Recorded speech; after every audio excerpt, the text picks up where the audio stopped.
Right, welcome back. Let's do question 7.3.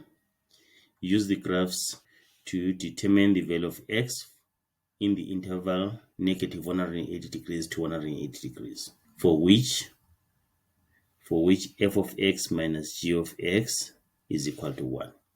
So it means here we have to look for the points where the gap between f of x and g of x is equal to 1.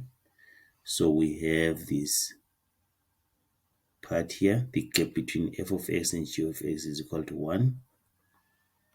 We also have this part here. Okay, right. Now, so here, this is negative 30 degrees. I mean, this is 150 degrees. Okay, but now I will say the answer for this equation is x is equal to negative 30 degrees only.